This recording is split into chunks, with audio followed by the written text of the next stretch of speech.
Monsieur Monder Esfar, vous êtes écrivain et observateur du monde arabe et je vous remercie infiniment d'avoir eu la gentillesse d'accorder cet entretien à la radio francophone iranienne. Monsieur Esfar, en fait, la situation en Libye reste actuellement très inquiétante.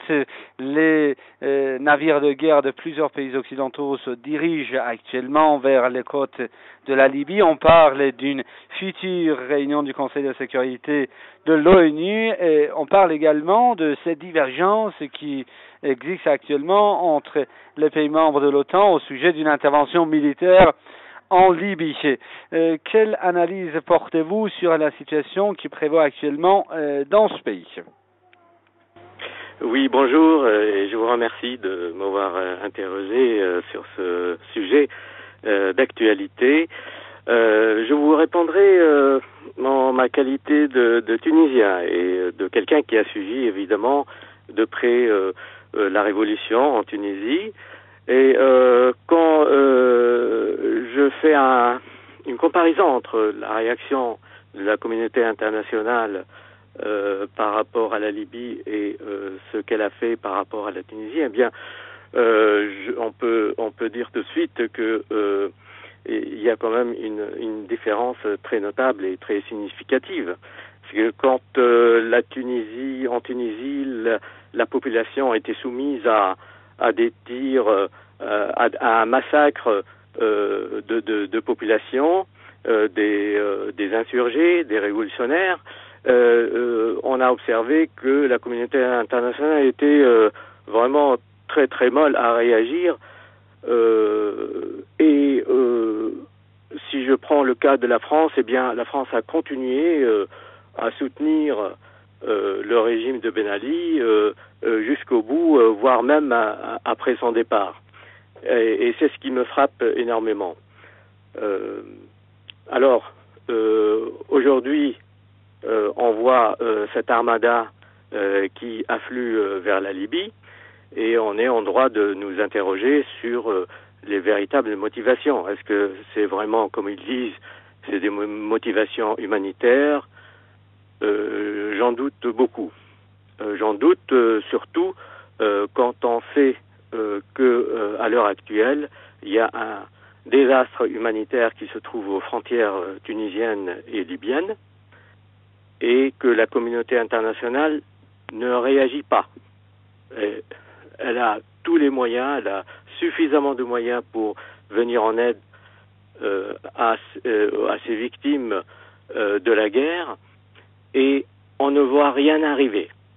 Il y a une situation désastreuse, grave, et là vraiment on est sans voix. On est sans voix, c'est terrible ce qui se passe en Tunisie et donc ce qui nous pousse évidemment à nous interroger sur le côté humanitaire de l'intervention de la communauté internationale en Libye.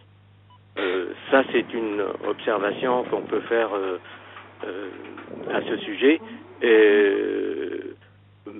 Moi, j'ai beaucoup de doutes, d'autant plus que on a l'impression que l'intervention militaire, c'est plutôt les États-Unis qui voudraient la faire en dehors d'un véritable consensus au niveau du Conseil de sécurité. Et l'avenir, les heures prochaines pourront nous donner une réponse à ce sujet. Monsieur Esfar, faites-vous partie de ceux qui disent que le principal souci des États-Unis et également de certains autres pays occidentaux, s'agissant bien sûr de la Libye, est plutôt de protéger des installations et des champs pétroliers de ce pays? Oui, à mon avis, ça c'est tout à fait évident pour moi. La Libye est un grand pays producteur de pétrole et la nature de la réaction des États-Unis, essentiellement, évidemment, c'est de protéger les sources de ravitaillement et je dirais aussi que je pense que la motivation des États-Unis, c'est pas seulement de protéger, parce que en fait, il n'y a pas de raison de penser que les Libyens vont fermer les robinets face aux États-Unis. Je pense que ce n'est pas là l'enjeu. À mon avis, les États-Unis veulent profiter de ces événements pour asseoir une domination encore plus importante, plus massive en Libye et voire même pour toute la région. Je soupçonne fortement cette orientation et ce calcul parce que je ne vois pas quel danger la révolution libyenne peut faire courir aux intérêts, disons, de ravitaillement en pétrole. Monsieur Esfar, une dernière question. Vous venez en fait de parler tout à l'heure du soutien apporté par la France au régime de Ben Ali. On s'en souvient très bien.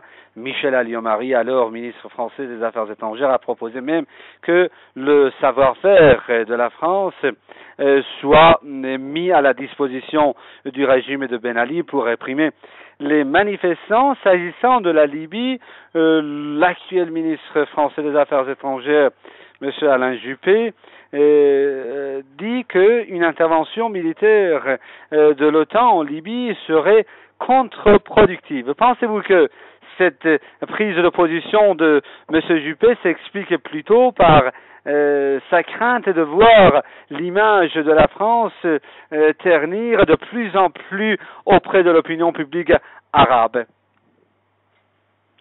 Il se pourrait qu'il y ait une motivation de ce genre de la part de la France, mais il faut pas se fier évidemment aux apparences. Il est très probable que la France ou voire l'Europe